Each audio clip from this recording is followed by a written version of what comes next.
everybody. My name is Vinnie Moore and welcome to my second Hot Licks video. I have a few different things I'm going to talk about today, but before we get into them, let's tune up real fast. I'm tuned to A440, so if you have a meter, you might want to just tune to that, but in case you don't, here's an A.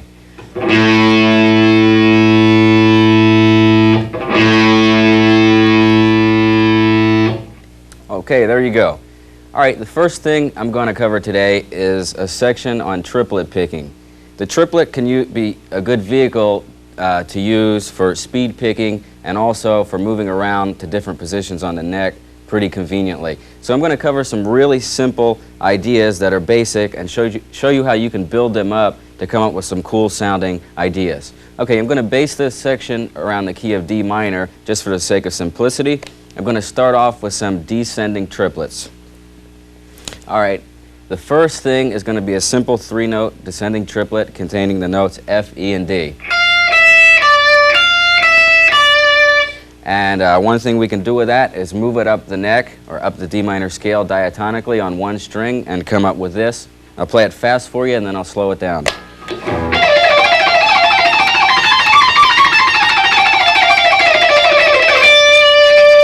Okay, here that is slowed down, and notice it's just triplet patterns, the same picking pattern all up the neck, just moving it around to different positions.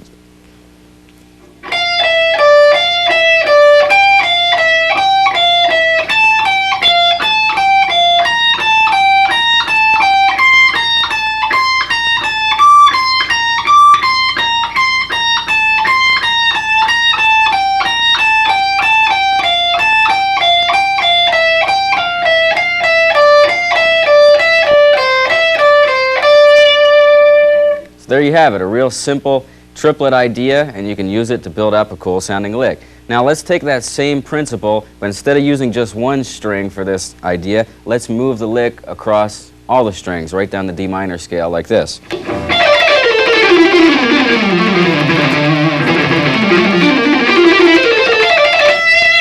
All right, now here that is slowed down.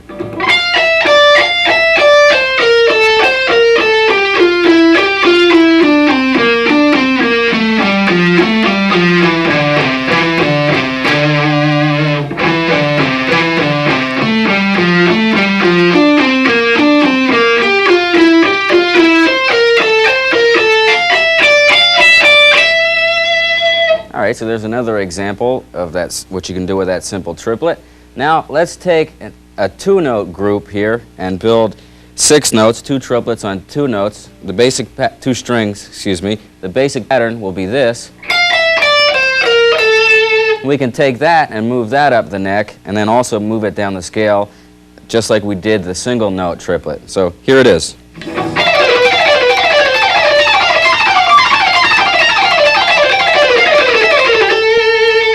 Okay, now here that is slowed down.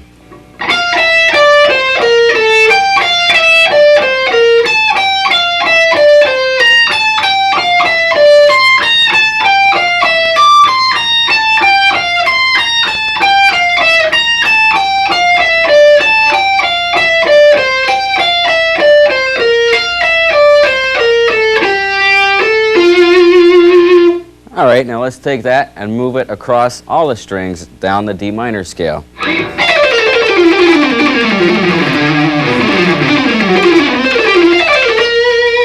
Here, that is slow.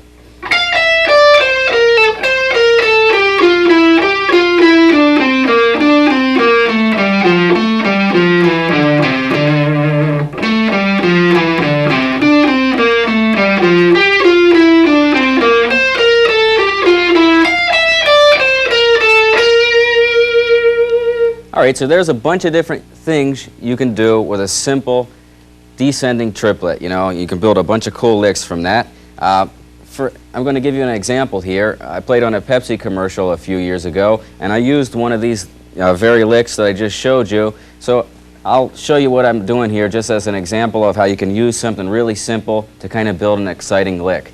Okay, now this is in the key of A minor, and it's kind of a build-up type of thing using the 2-string triplet pattern. So here it is.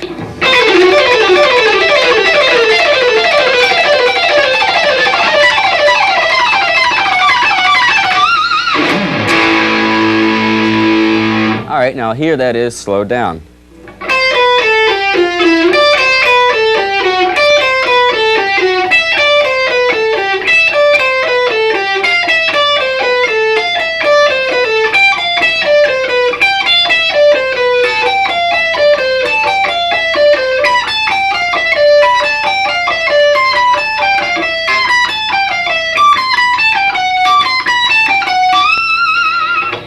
All right, so that's an example how you can take a simple idea and build something cool sounding over it. It's just a real basic two-string triplet idea. All right, so in the first group of things there, what we did is we used a descending triplet. Now we're going to turn it around and use an ascending triplet. Instead of playing F, E, and D, we're going to play D, E, and F. And we can go through all the same steps, basically, and come up with a whole new group of licks. The first one is going to be taking ascending triplet, moving it up one string right up the D minor scale.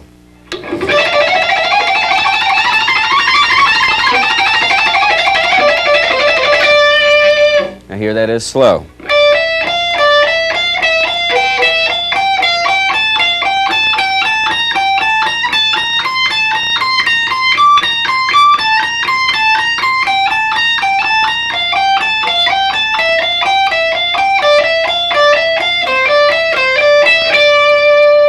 All right, now let's take that same idea and move it across the strings down the D minor scale.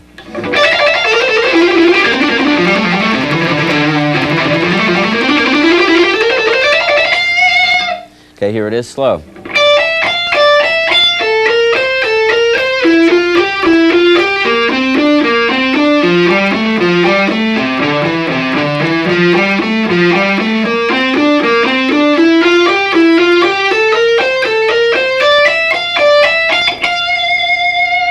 All right, now let's use an ascending group of two triplets using two strings, and the basic pattern will be this. And let's take that and move it up the neck.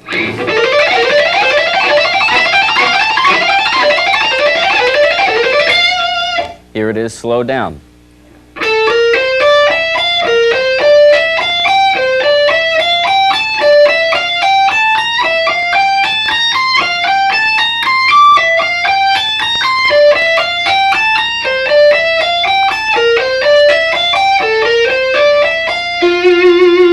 That's a real common lick to people who are first getting into the fast picking type of stuff. I know when I first started getting into it, it's one of the very first licks I got into. I think I picked it up off a Demiola record. It's a really nice lick. So let's take that same thing and move it down the scale.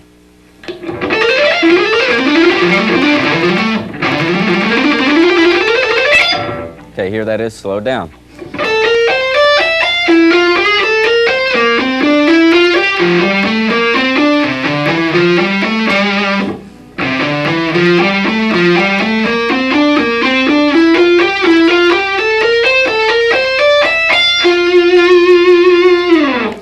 So there are some examples of an ascending type of triplet and how you can build up a bunch of cool ideas from that. Now one thing I want to mention here is I'm showing you things in a particular key and in particular positions and also on like particular groups of strings like say the E and the B string, but don't limit yourself to just those particular areas. I'm just showing you as an example for the sake of simplicity. There's an unlimited amount of possibilities you can do with simple things like this, so experiment and try to move it around and come up with as many ideas as you can. For instance, that last idea, move that around to every position you can think of in the D minor scale and come up with a bunch of different sounding runs.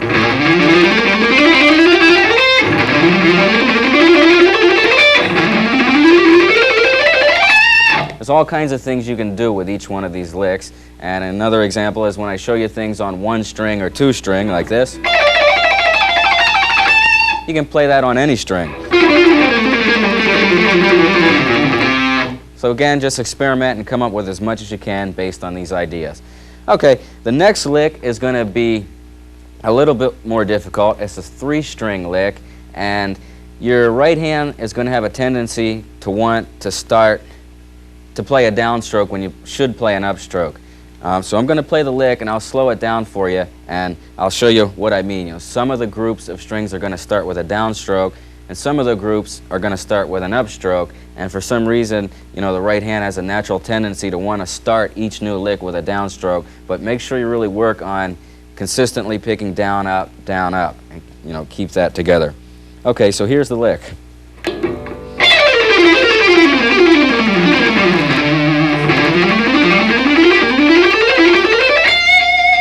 Here it is, slowed down.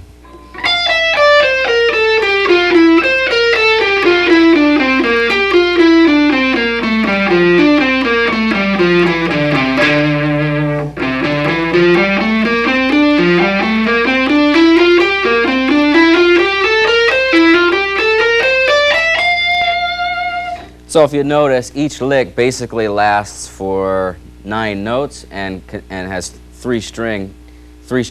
It involves 3 strings. And since it's an odd number, every other picking stroke for every other run is going to be a downstroke. But, you know, as I said, your right hand's going to want to start each lick on a downstroke, so make sure you really concentrate on that and start every other lick on a downstroke and every other one on an upstroke. All right, now I have 3 more ideas here for picking. These are common licks that I like to use a lot. And the first one would be this. Slowed down, that's just a basic pattern.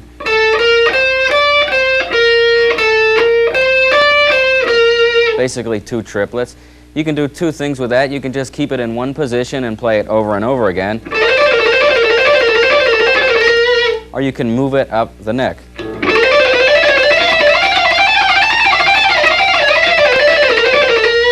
And here that is slowed down for you.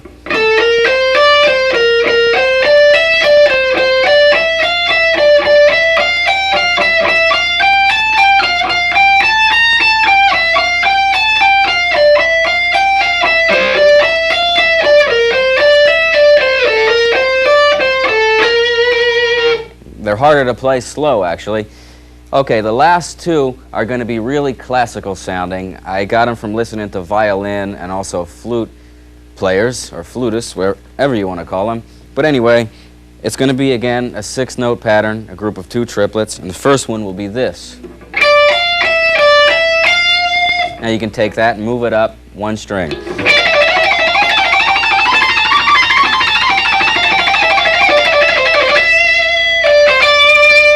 All right, here that is, slowed down.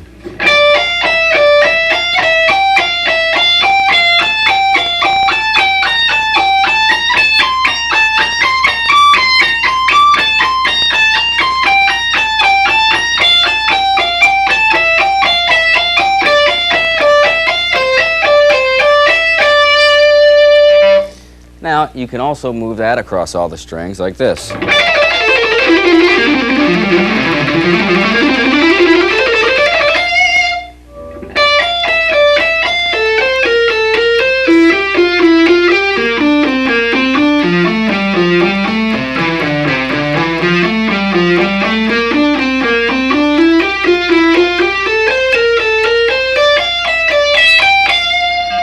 Okay, now let's take that and make a 2-string idea out of it like this.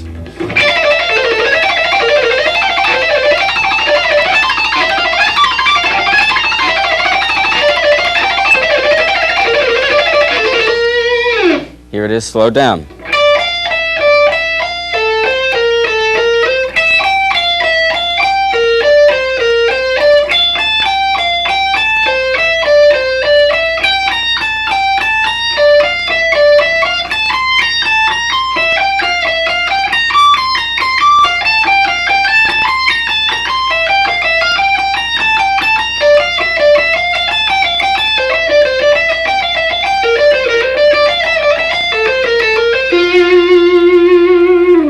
All right, so there's a few things you can do with that one particular triplet idea.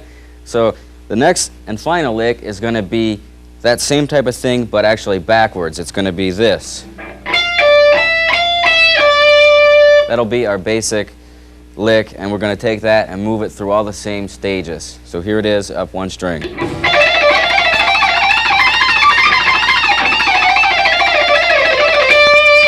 Slowed down.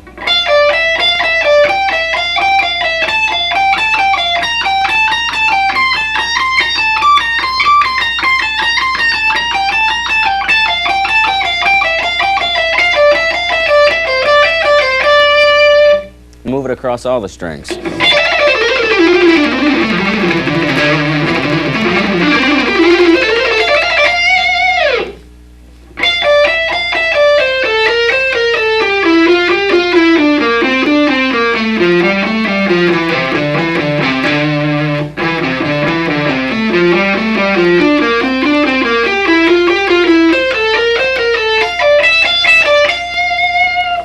Alright, and the last thing you can do with it is make a two-string idea out of it. The basic pattern would be this. Let's move that up the neck.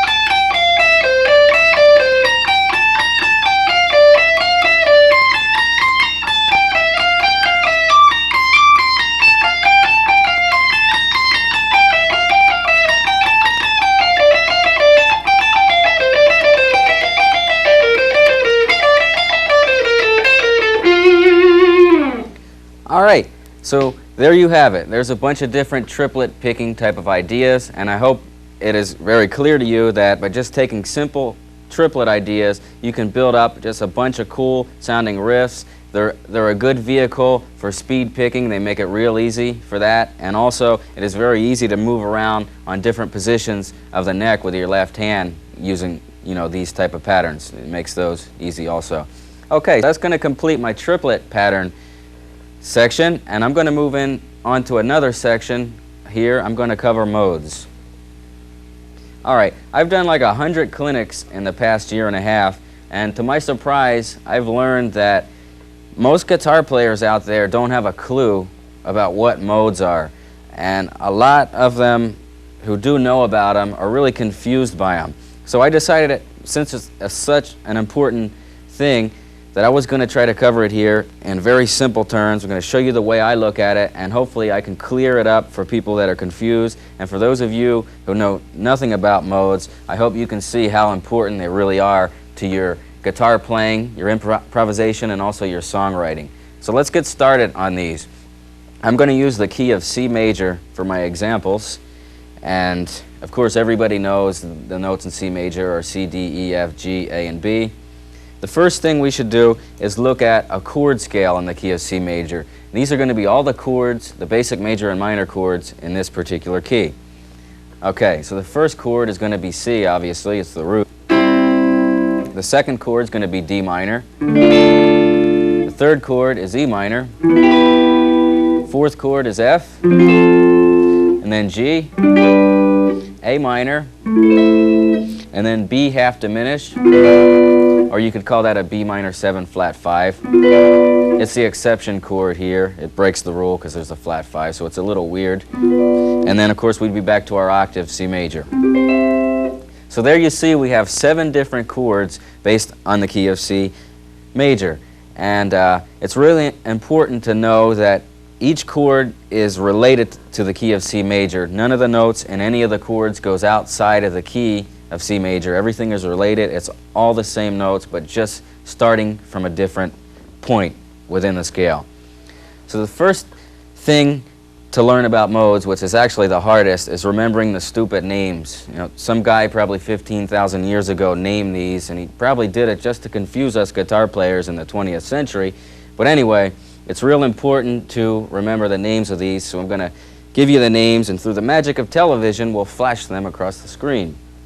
Okay, the names of the modes are Ionian, Dorian, Phrygian, Lydian, Mixolydian, Aeolian, and Locrian.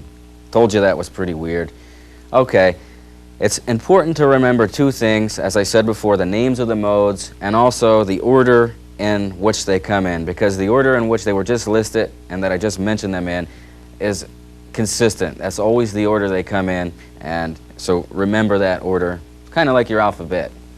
Okay, so we could say that each chord we covered here in the C major scale represents a different mode. Each chord was a different step of the major scale, and so was each mode. And that's what modes are all about. So let's cover the names, and I'll show you what chords represent what modes. Okay, the first chord, C, which is the root, represents Ionian mode. Now, remember this rule that Ionian mode is always a major scale. It's always the root of a major key. So if somebody said, let's jam in C Ionian, you would know that you were in the key of C major. If somebody said they wanted to jam in G Ionian, then you know very simply that you were in the key of G major. So it's a very easy rule. You know, Ionian is always the major scale or the major key you're in. Okay, so the next is Dorian, which is represented in this particular key by D minor.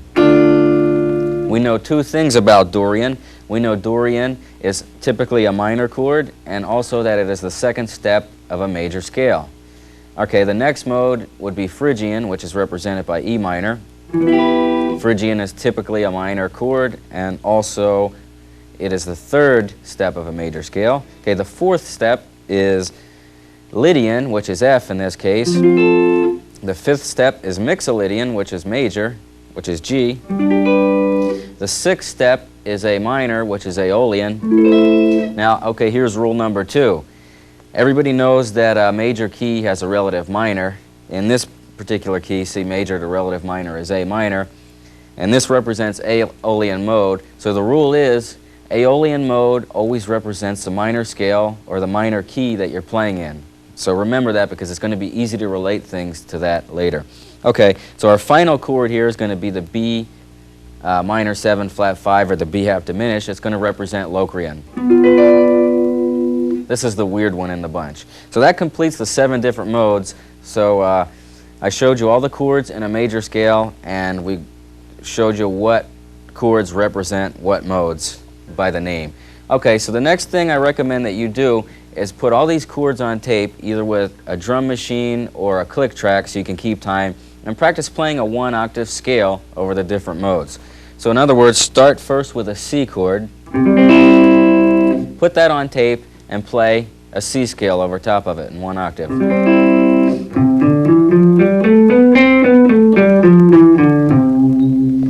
And that'll give you an idea of what Ionian mode sounds like. So let's move up to the next chord, or the next mode, which is Dorian. Here, put a D minor on tape, and play a D Dorian mode.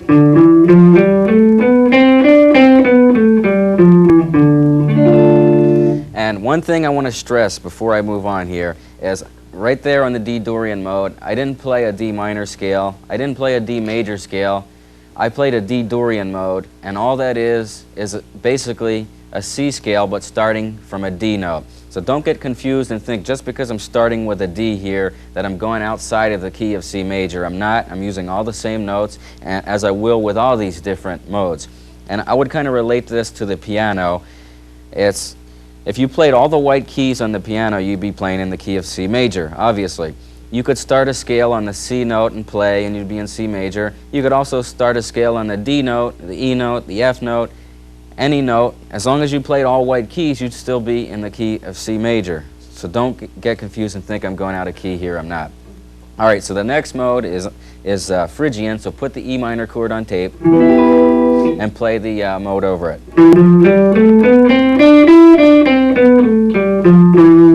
Okay, then move up to the F chord, which is Lydian. And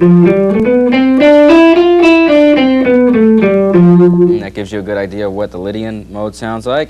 And then the next chord would be G, which would be Mixolydian, and play that particular mode over top of the G.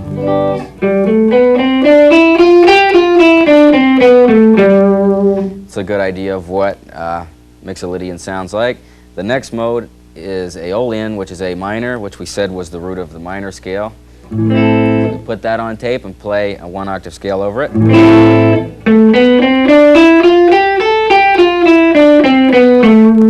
And then our final mode is going to be Locrian. It's going to be the B minor 7 flat 5 chord.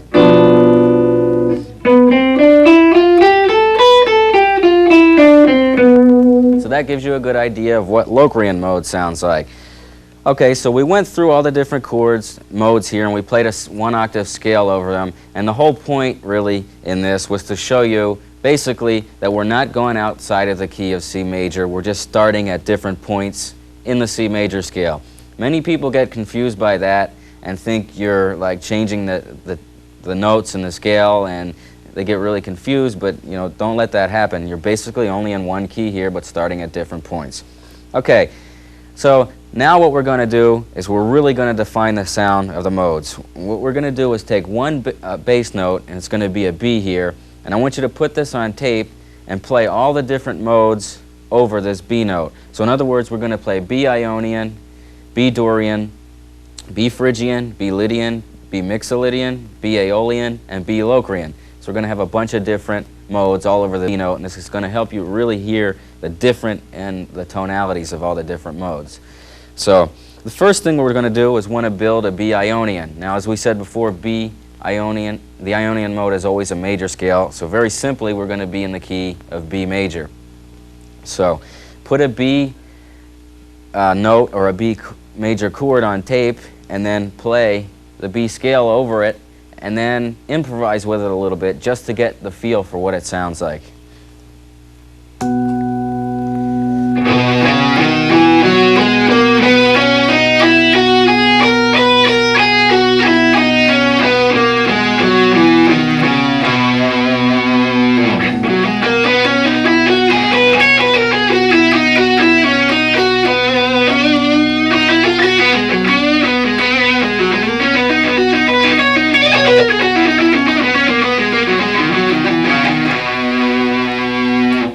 All right, so there's a good example of what the Ionian mode sounds like. It reminds me of a real happy type of feel. Okay, so our next mode is going to be the Dorian mode. So let's build a B Dorian. We know two things. We know that Dorian is minor, so it's going to be a B minor chord.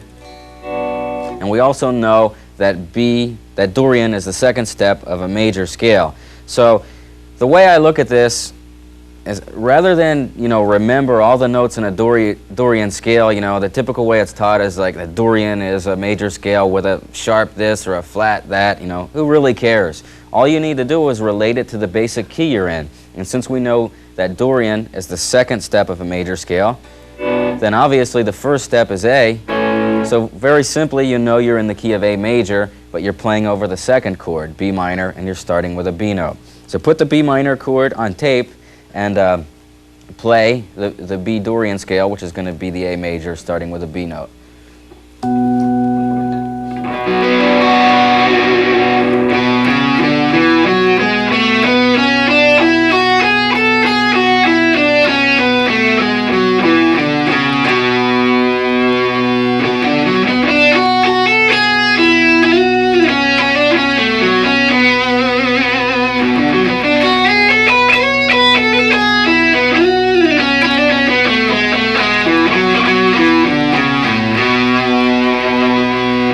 All right, so there's a good example of what a Dorian mode sounds like. I call it the Western mode because for some reason it reminds me of a cowboy movie or a Western movie. I can almost visualize John Wayne riding a horse through the desert.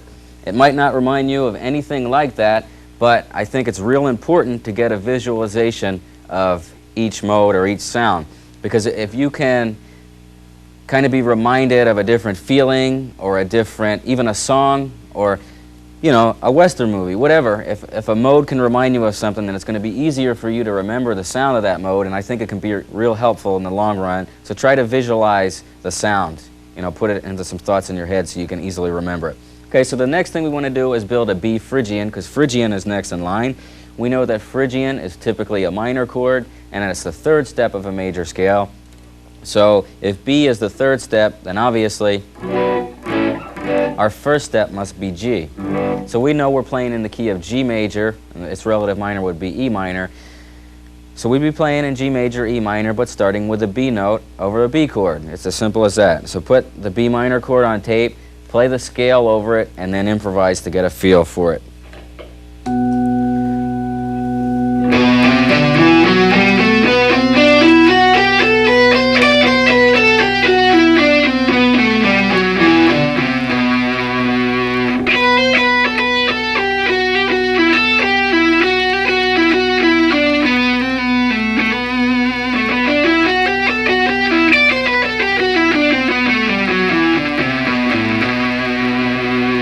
All right, so there's what Phrygian sounds like. It's kind of a mysterious, eerie type of feel. And there is an exception on this mode.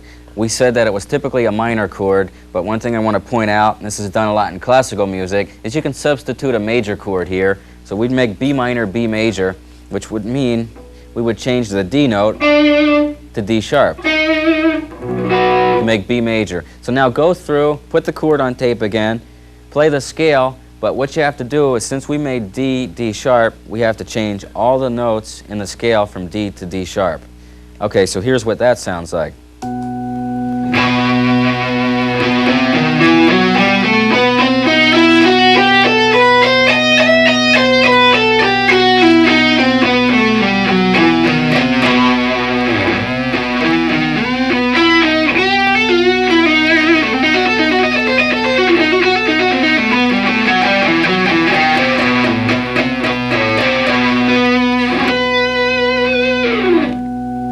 All right, so there's the other way we can use a Phrygian mode. Again, that reminds me of something really mysterious and like an eerie type of feel, almost a little bit Egyptian.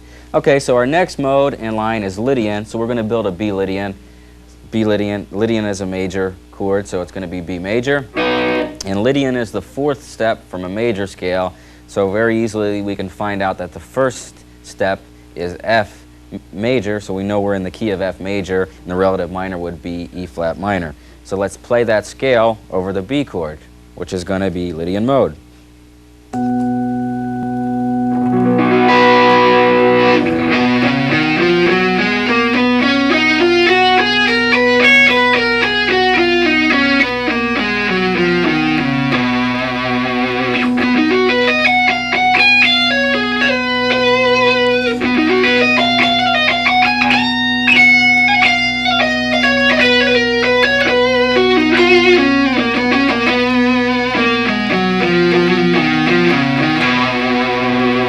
Alright, so there's a good idea of what Lydian sounds like. I call it the movie mode because for some reason it's used a lot in movie soundtracks. I notice it a lot, especially when somebody's flying through the air like Superman. They use the Lydian mode to express that. I don't know why, but I'm just kind of used to hearing it in movies now, so that's kind of how I remember it actually.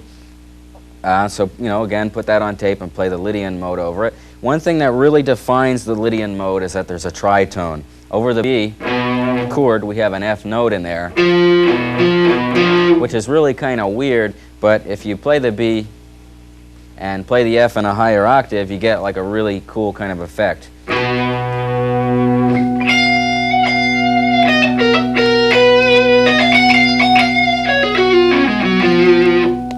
That's one thing that really defines the tonality of a Lydian mode. It kind of sounds a little weird just playing it over one note like this, but I think if you experiment with it and play it in some of your chord progressions, you'll find it's a real interesting mode. It's one of my very favorite ones.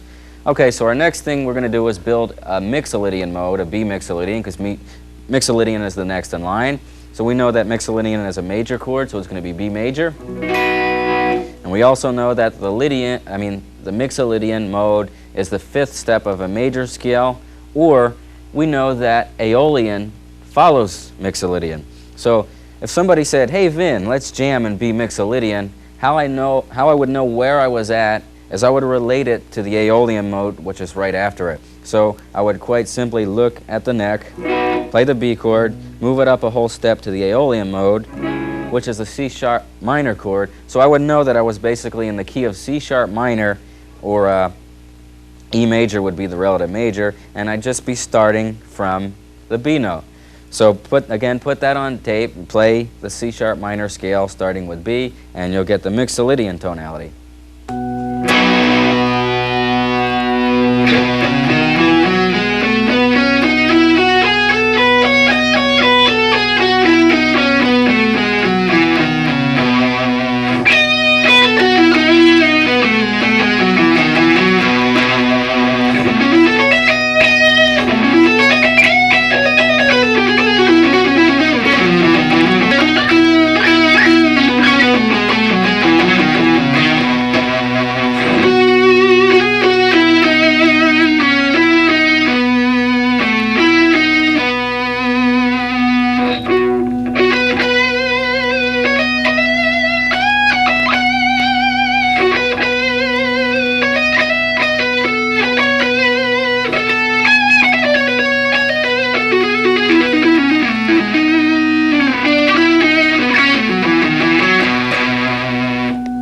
there you have your Mixolydian sound. It reminds me of like a happy summertime type of feel, and please ignore those couple wrong notes I played in there. I think you got a good idea of what it sounds like from the majority of them, which were right, I hope. But anyway, that reminds me of a summertime feel, and there's a couple examples I played for you in there, Norwegian Wood and also Freeway Jam by Jeff Beck. So again, I told you to try to visualize something to remind you of the mode. You can even, remember songs, and the Norwegian Wood is a really strong type of tonality. You can remember that very easily. So if you have trouble remembering Mixolydian, you can think of that, and it'll give you a feel for what it's all about. Okay, so our next mode is Aeolian. We're going to build B Aeolian. As we said before, Aeolian is always the root of a minor scale, so if we're playing B Aeolian, we're very simply in the key of B minor, and the relative major is D. So let's put that on tape and play the scale over it and then improvise with it a little bit.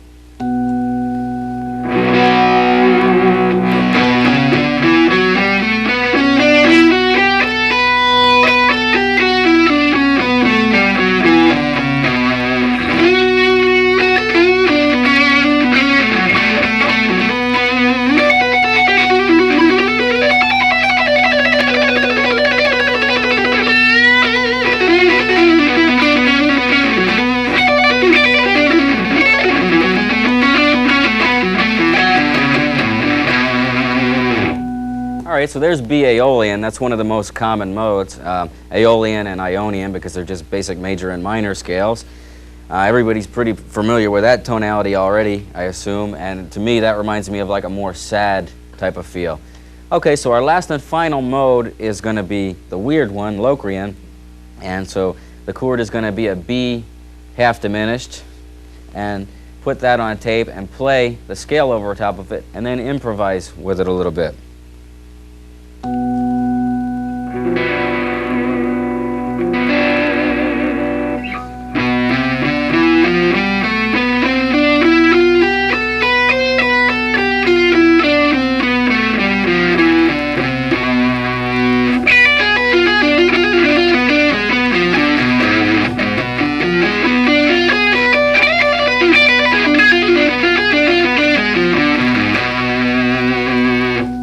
So there's what a B Locrian sounds like. I told you it was pretty weird. And by the way, how we find out what key we're in right there is I would relate it to the Aeolian mode, which is right before it, so I would know if we were playing B Locrian that we were in the key of A minor, or also the major scale is right next to it too, the Ionian. So we could say it's either the 7th step from a major scale or it's the 2nd step from a minor, but it'd be easier just to compare it to the minor scale and know which is right next to it and play an A minor, and just start from the B note over the B chord.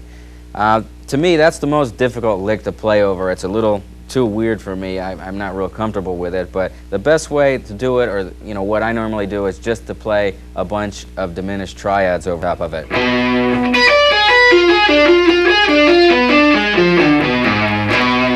That type of thing, and that usually works. Okay, so that pretty much completes the mode section here. We did two things. I showed you a C major scale and how we named all the modes and showed you the intervals and how we were basically still in the key of C major. We didn't step outside. And then we built every mode over a B note, and by that you could really hear the difference in the tonality of all the modes. So I recommend putting these on tape like I showed you and practicing them a lot and really getting familiar with the sound of each mode. You can take each mode and spend a day with it, experimenting with it, and this just opens up new doors. There's new things to work with. Who wants to play in Aeolian or Ionian all the time? That gets boring. The more tonalities you know, the more you can express in your songwriting and also your soloing. So I think modes are something that are very important, and they get overlooked a lot. People don't want to learn them, and I think basically it's because the way they're taught is so confusing. There's no reason they have to be confusing. A mode is just a different step of a major scale. So try to work with these and get them down and come up with a lot of cool ideas, and you'll find that they'll really open up a whole new dimension for you. All right, so my final section is going to be a section on the left hand. On my first Hot Licks video, I put a lot of emphasis on the right hand with picking exercises and things like that. And A lot of people at my clinics asked me if I would cover some things on the left hand, and I think it's real important, so I'm going to base my final section on the left hand. And I'm going to break this section down into two parts. I'm going to break it down into exercises to help build up your strength, articulation, and accuracy in the left hand. And the second section is going to be just a bunch of common licks that are my favorite ones that I'd like to use, and I'll show you how to move them around on the neck. Okay, so I'm going to use the key of A minor for these ideas. Actually, I don't need to talk about that until we actually get into the soloing. The exercises kind of aren't in a key, but the first group of exercises are going to be two-finger exercises. In other words, we're going to isolate each group with two fingers. We're going to use the first and second, then the third and fourth. Whoops, second and third. I can't even count my own fingers here. And then the third and fourth. We're going to break it down in groups of two fingers. And the first thing is going to be a simple hammer-on. I'm just going to take one note on the first fret and hammer the higher one. And then we're going to move that across all the strings.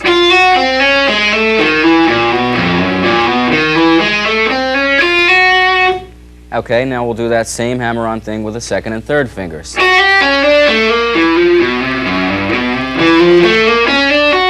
And then the third and fourth, which are the most difficult fingers to use.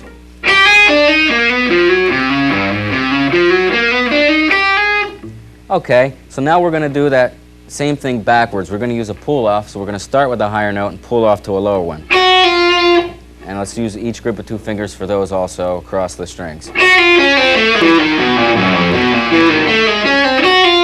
Then the second and third. And then the third and fourth.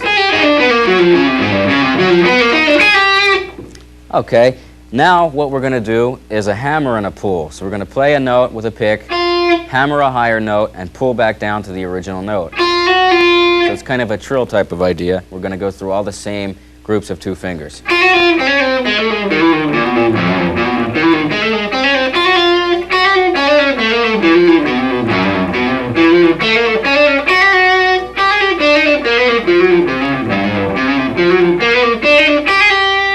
Okay, and then the last part of this is going to be a pull and a hammer. So do that with all groups of two fingers.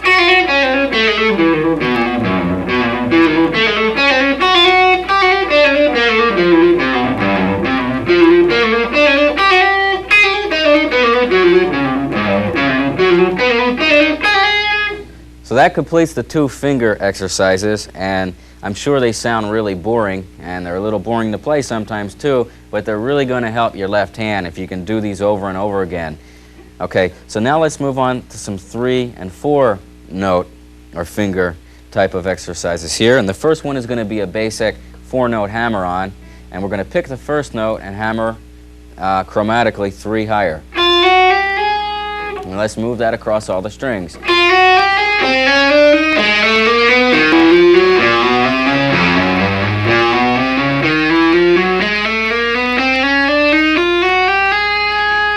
All right, and you can take that and move it up a fret at a time too if you want to keep doing it over and over.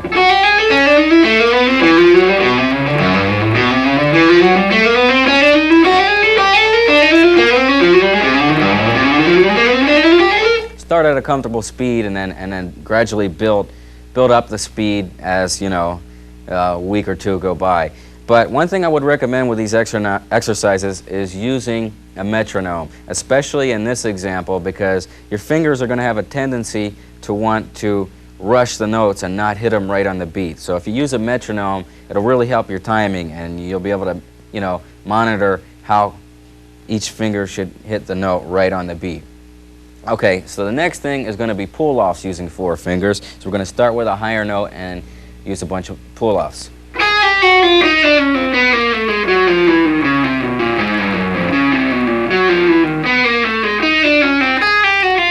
And again, you can take these and move them up the fretboard, fret at a time, as far as you want to go.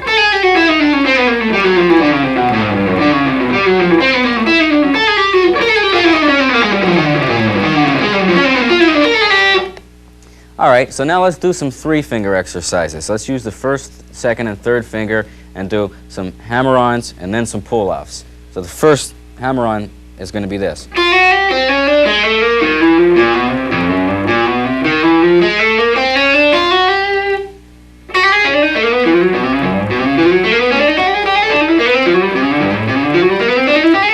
Again, take that and move it up the neck as much as you feel you need to do it. And then we're going to do some pull-offs here using 3 notes, 3, 2, 1 pattern.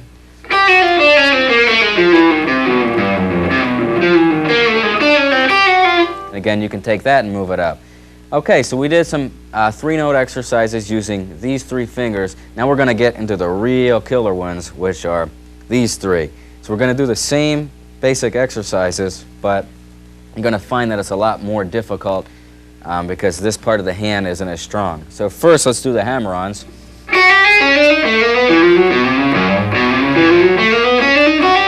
Again, take that, move it up the neck. You know, keep doing it over and over, and you'll find it'll help a lot. And then the real killer one is going to be the pull-offs here. 4, 3, and 2.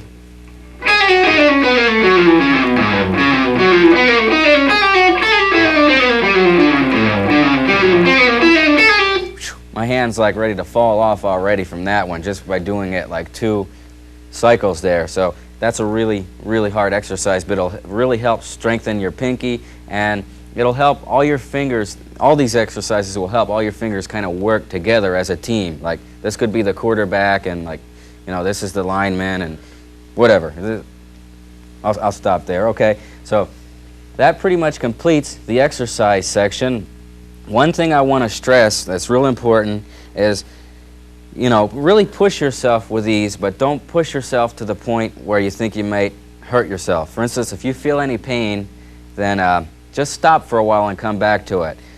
To be honest, when I went through these, what I would do is I would always push my left hand. You know, it would get tired, but I would keep pushing it and pushing it. I think as with any, you know, physical type of exercise, you have to push yourself a little bit. But, you know, there's a point where you have to stop.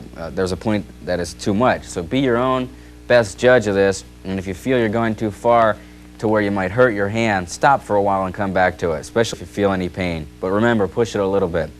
So there are a bunch of different exercises, and these will definitely help strengthen your left hand, and also you'll build articulation and accuracy with these. Don't worry about speed with them at first. Start at a comfortable tempo with a metronome and gradually, you know, build it up over a period of time. And a metronome is also good for that because it'll help you monitor just how much faster you're getting with things.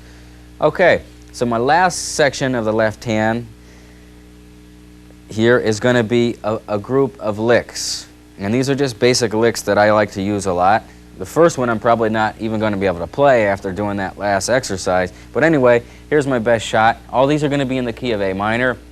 I'll play them fast. I'll show you what they're based off of, you know, and I'll break them down real slow for you. Some of them are like 3 and 4 note things, so they're already going to be simple, and I'll show you how you can build them up to come up with some cool type of ideas. So here is the first lick.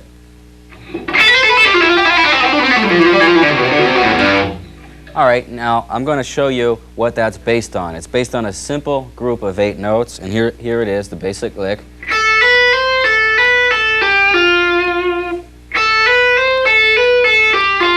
Notice I'm only picking the first note, and the rest are hammer-ons and pull-offs. And then what I'm doing is I'm taking the lick and I'm taking that same pattern, group of 8 notes, and moving it across different sets of strings like this.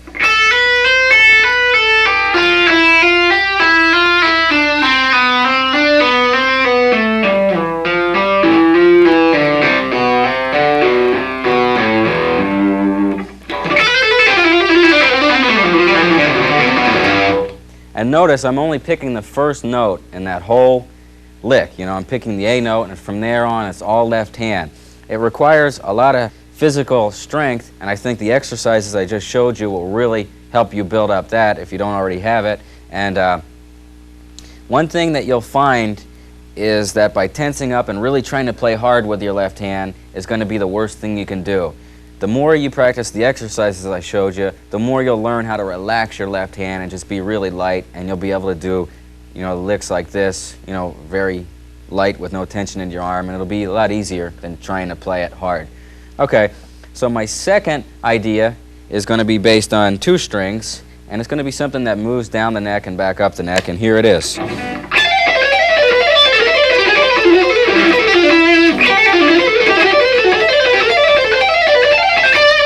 And here it is slowed down. Notice I'm picking the first note on each string, and the rest are hammers and pulls.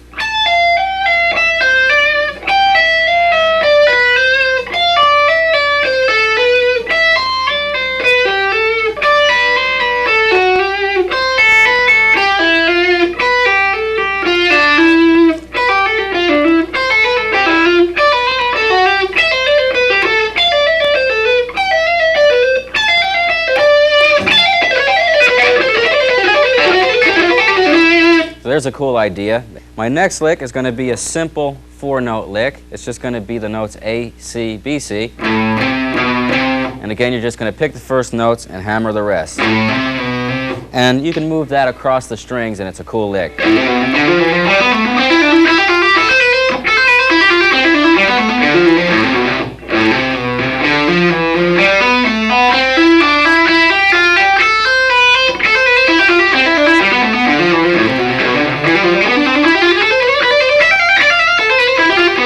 So there's a bunch of different things you can do with just that basic, simple 4-note idea.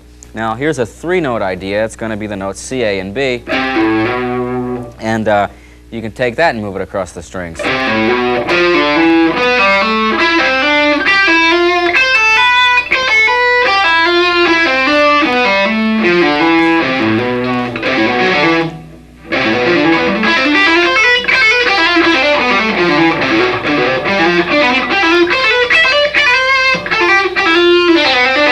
There's all kinds of cool things you can do with that particular run. Okay, the next idea would be A, C, B.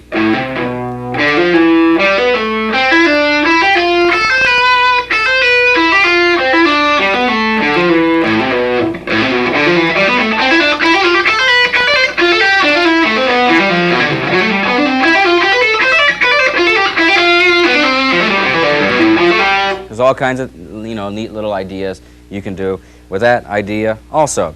Okay, now another cool thing with hammers and pulls and the left-hand type of playing is to use it with pentatonic stuff. So let's take some pentatonic licks and break them down. Here's the first example.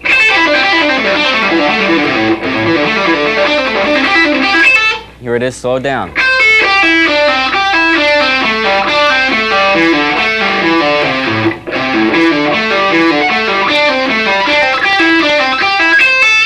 Okay, so that's all a bunch of pull-offs. Let's do that using some hammer-ons.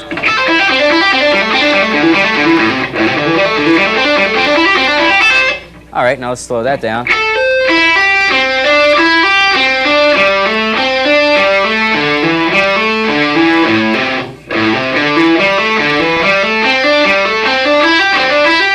So there's a bunch of cool things you can do with pentatonic stuff.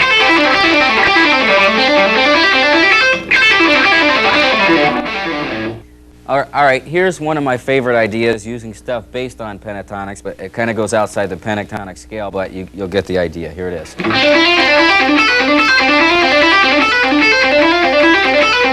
And here it is slow.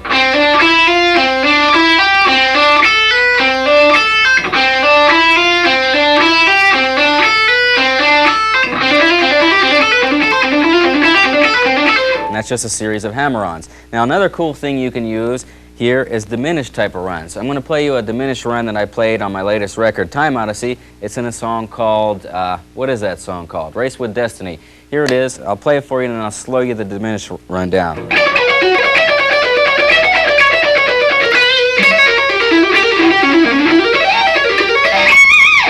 All right, now that last lick was the one I was talking about. I'll slow that down for you, and it's just a series of hammer-ons and pull-offs. Here it is.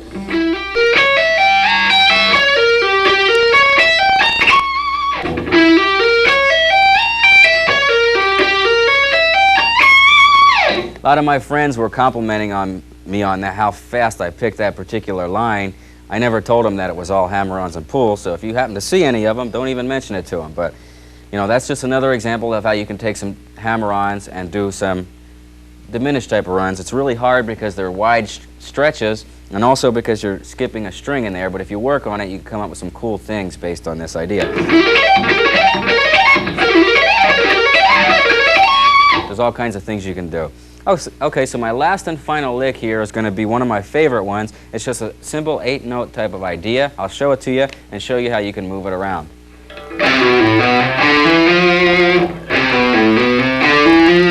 Okay, now here's what you can do with it. You can move it across the strings.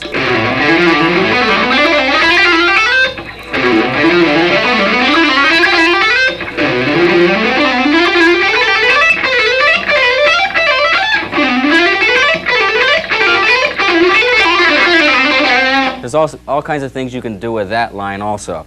And so experiment with all these ideas and move them around to different positions and keys and try to come up with as many possibilities as you can. All right, so that pretty much completes not only this section, but my entire video here. Hope it's been a help to you. I hope it can really help you out here with some of the different ideas, especially the mode section. So thank you very much for tuning in, and see you next time. Bye. Play a tune. Okay, so I'm going to end with a few licks that I just went over just to show you how you can build cool left-hand type of things based on these ideas.